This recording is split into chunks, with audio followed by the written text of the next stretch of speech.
Father Martin had a truly special gift.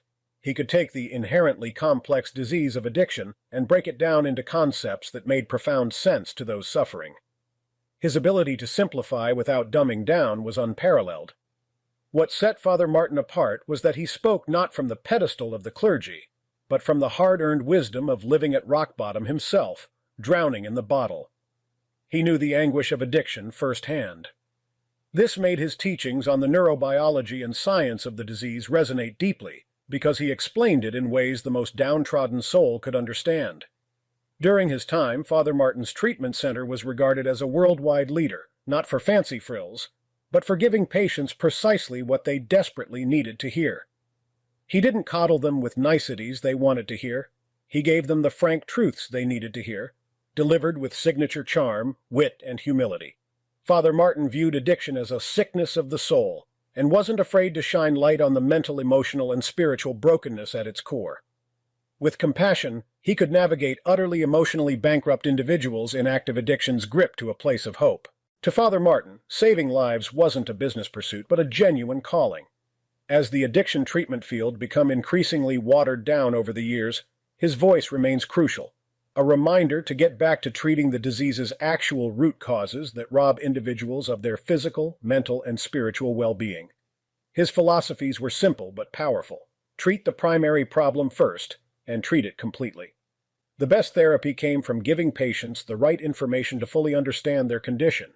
He famously said, "The best treatment center is your last," holding firm to the belief that quality care provided in a single treatment experience could set someone squarely on the lifelong path of recovery. Through his teachings from the trenches of addiction's worst suffering, Father Martin helped heal countless lives. He embodied the idea that sometimes the wisest words come from the darkest of experiences, followed by education, empathy, and an unwavering focus on holistic healing. An alcoholic is someone whose drinking causes serious life problems. It's that simple. It is just that simple. And again, I think that the validity of any statement can be seen in the stupidity of its opposite. Let me ask you this seemingly crazy question. Do any of you know, or have you ever heard of, a person, man, woman, or child, who has ever wrecked an automobile, totaled it, and nearly killed himself as a result of eating string beans? Have you ever heard of that? We've all known people who've nearly killed themselves because they were drunk. Now, you can wreck a car for many reasons, but if alcohol is the reason, alcohol is a problem. Face it, I can't prove this. It's a self-evident truth. To prove, you step behind and show something up in a clearer light. I can't prove this. What makes problems is one. In other words, and briefly, and those of you who are writing can write it down, alcoholics drink because they are alcoholics. It's the nature of alcoholism to use compulsively alcohol. In other words, alcoholics drink because they can't not drink. It's perfectly true that an alcoholic's freedom is missing and gone between drinks 10 and 11. I maintain that he's not free before the first drink. The farther away the alcoholic is from his last drink, the closer he is to his next one. It is simply a question of time. Ladies and gentlemen, do you know what the alcoholic is like in his drinking days? The alcoholic is a man or a woman who climbs into a boxing ring with a champion and gets beat up. And he keeps doing that. And he keeps doing that. And 16 years of this. He climbs out of bed one day, he's all black and blue, he's on his hands and knees. Guess what he's wondering? As he's crawling toward the ring, how can I not get beat up today?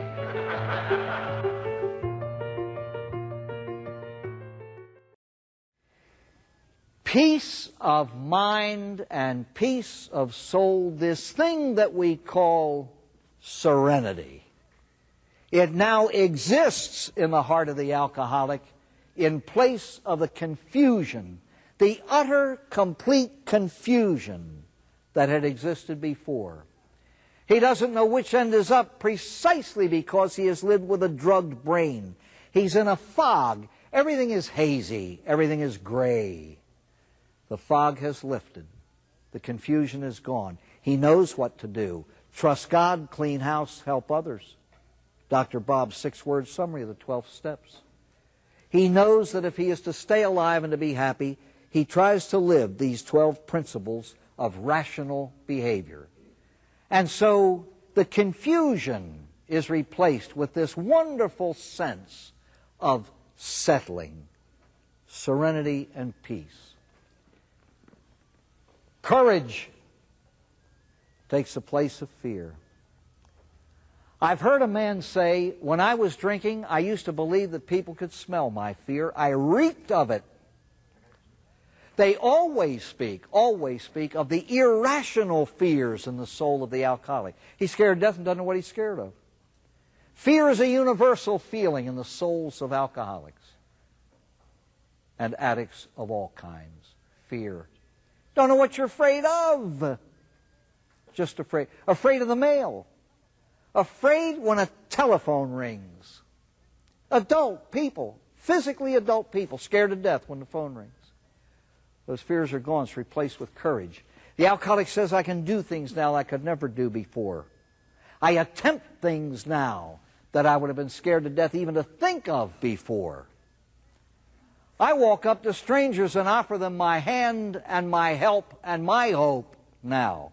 I would never have dreamed of doing that before. A drinking buddy of his dropped by, Ebby Thatcher. You don't hear his name much in the annals of AA. Those who have read a little bit of AA Comes of Age or any historical thing on AA are familiar with that name. But Austin Ripley, a man who had profound influence in my own life, he used to say every alcoholic who has gotten well owes a debt to Ebby Thatcher. He said Bill scored the touchdown, but it was Ebby who handed him the ball. I wonder if I can't get sober by trying to help another drunk get sober. Ladies and gentlemen, the answer to that question holds the substance of the very essence of human nature. You and I are created to love. And love, real, true love, is functioning for the good of others. My heavens, we're powerless over a lot of things. We're powerless over electricity, we're powerless over fire, we're powerless over flood. Is it so difficult to admit that I need a power greater than me to get me over an illness that I can't handle myself? I believe in a God. I think most people do, but you don't have to. All you have to believe is that there's something bigger than you somewhere. And by the way, if you don't, try mirror therapy. When you go home, look into any mirror in the house. And if you can't come to the conclusion that somewhere, someplace, there's got to be something bigger than what you're looking at, you really do need attention. I know a woman who said, my husband all but ignores me. He seems to be calm and serene and sober. He's facing all kinds of life problems with an inner peace that I find almost incomprehensible. And me, it's almost as if I don't exist. It takes such patience to wait for minute inch by inch by inch growth. I think only big people can do it. Only people with a desire to have a whole family can do that. Trust God, that's steps 1, 2, and 3. Clean house, that's steps 4 through 11. Help others, step 12. Now, Bill Wilson had to begin to help others in order to gain his own sobriety, in order to reach around and put these principles into place. He had to begin with the last one to discover the first 11. Then he passed on to all alcoholics the 12 steps of AA. By the way, it is a classical blueprint for rational functioning.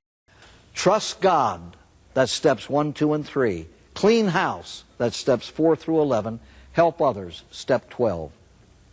Now, Bill Wilson had to begin to help others in order to gain his own sobriety, in order to reach around and put these principles into place. He had to begin with the last one to discover the first 11. Then he passed on to all alcoholics the 12 steps of AA. By the way, it is a classical blueprint for rational functioning. These things occur early in the big book. They begin on page 83 and go over to page 84. And I know that many who enter AA really wonder about them. I'm sure that some of these things have affected many of you. Your marriage is dangling by a thread. Your kids hate your guts. Your job is dangling by a thread. You have financial problems. Some have legal problems. We will comprehend the word serenity and we will know peace. Ladies and gentlemen, in my opinion, from what I've heard of thousands just like you know what serenity is? It's peace of conscience. You're learning lessons of life from those who have lived it and lost it and regained it. It's a beautiful way. When we pray in the 11th step to know only His will and the strength to live it, we are asking for that privilege to be of use, to let selfish things go. We pray only to be of help to others. We are the thrice blessed of the world. Now we come to AA's crowning glory. It's the only therapy on earth, I believe, that has, up until its time, had a 12th step, a command to share with others. Ladies and gentlemen, elsewhere I speak of gratitude, but the loveliest definition I ever heard in my life was from Austin Ripley. He defined it as the golden tray on which I offer to others what God has given me. Gratitude is the hinge on which the sober life swings. I've heard it said, if you do this, you'll get drunk. If you do that, you'll get drunk. If you do the other thing, you'll get drunk. I know people who do quite a few things and don't get drunk. But I guarantee you this, it is impossible to stay sober without gratitude. You know what step 12 is? Having had a spiritual awakening as the sole result of these steps. In other words, 12 comes after the first 11. We tried to carry this message to alcoholics and to practice these principles in all our affairs. Bill Wilson was the man who dreamed the impossible dream until he reached the unreachable star. And when he stood on that mountain, with his full humanity restored, free from alcohol, he was a man again, a creature composed in the image of God, and he possessed, within the confines of that magnificent heart of his, this priceless jewel that men and women had been looking for centuries: sobriety. Sobriety. But God-like now, he couldn't keep it to himself, and he had to do what God did when he created. Goodness tends to diffuse itself, and so he shared it with others. You know what step 12 is? Gratitude in action.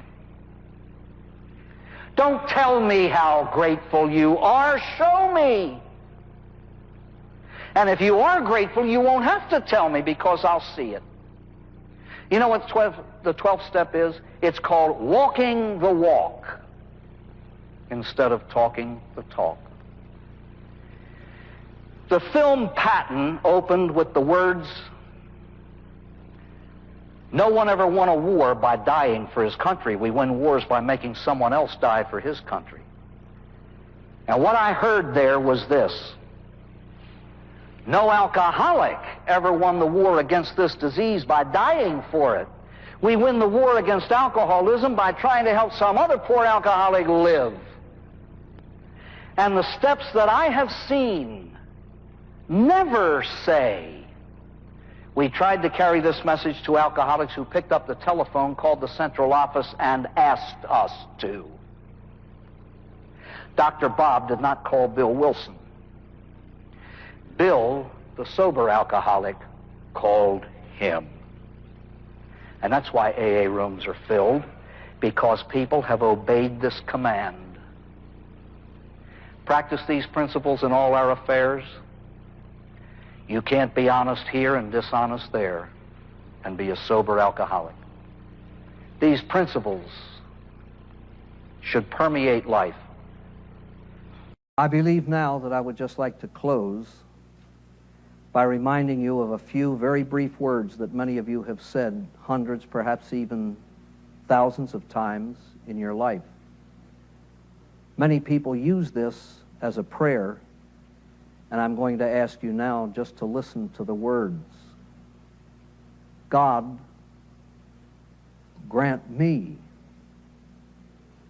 the serenity, the peace of soul to accept the things I cannot change, other people. And it is a waste of my time and my spiritual energies to try to change others.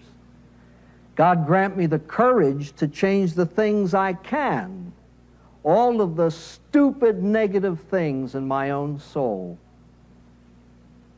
And God, grant me the wisdom to know the difference between those two.